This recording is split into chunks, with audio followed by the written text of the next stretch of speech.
Last class, I asked you to determine which of these two beakers had a concentration of citric acid that was higher than the other, or which of the two was more concentrated.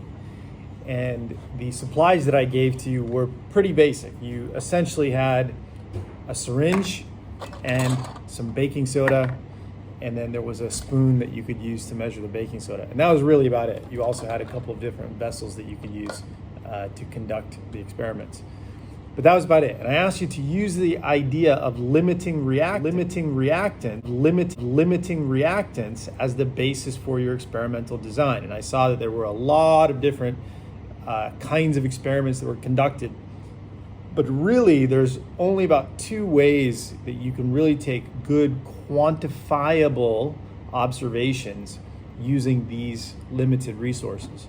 One is you can either measure an amount of hydrochloric acid, or you can measure an amount of baking soda by using the number of spoonfuls that you use. And that's it. So how do you go about determining which of these is more concentrated? Well, one of the ways is to exhaust all of either the baking soda or all of the citric acid. And in this case, I think probably the easiest way to do it is to exhaust some amount of baking soda. So here's how I think is the best way, given the materials that you had, to determine which of these two solutions is more concentrated.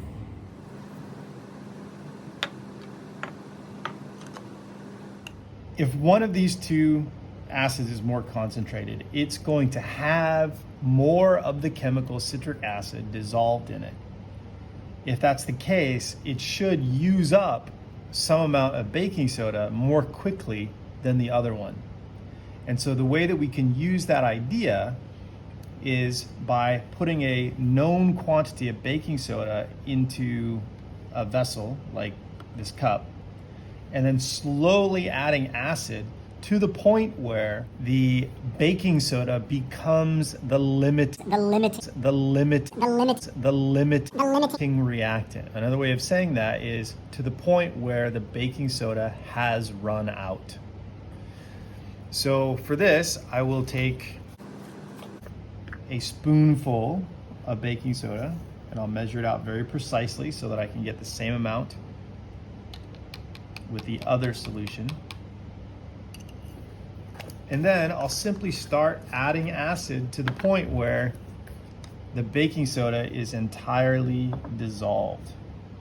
So I will collect a quantity of acid,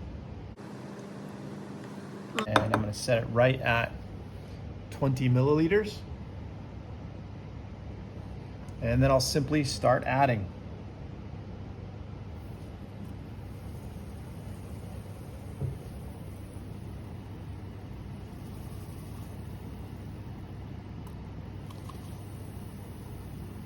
And what I see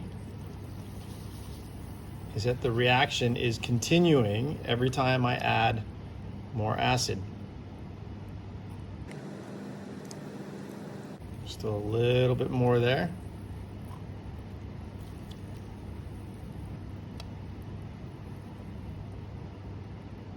And it looks like we're done. If I add any more acid, I don't get any new bubbles that are formed. And so I went from about 20 milliliters to about 13 milliliters of acid. And then I could repeat that experiment a couple more times. Do the same with the other solution. So here I'll put a small amount of baking soda, 1 scoopful, which is the same amount as I used for the first solution. And then I will draw in the second solution. I'll get rid of this one. Draw in the second solution, and again I'll go to $20 milliliters, and then I will slowly add the acid to the baking soda.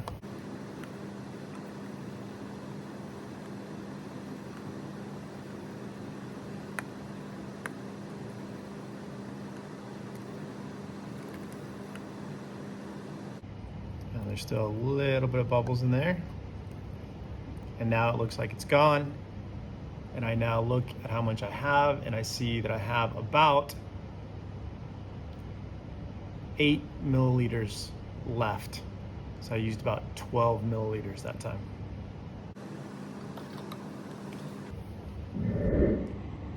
Now, once I've done this once, I would go and repeat several times, probably 3, 4, maybe even 5 times, and see if the quantities that I'm using in each instant are fairly consistent.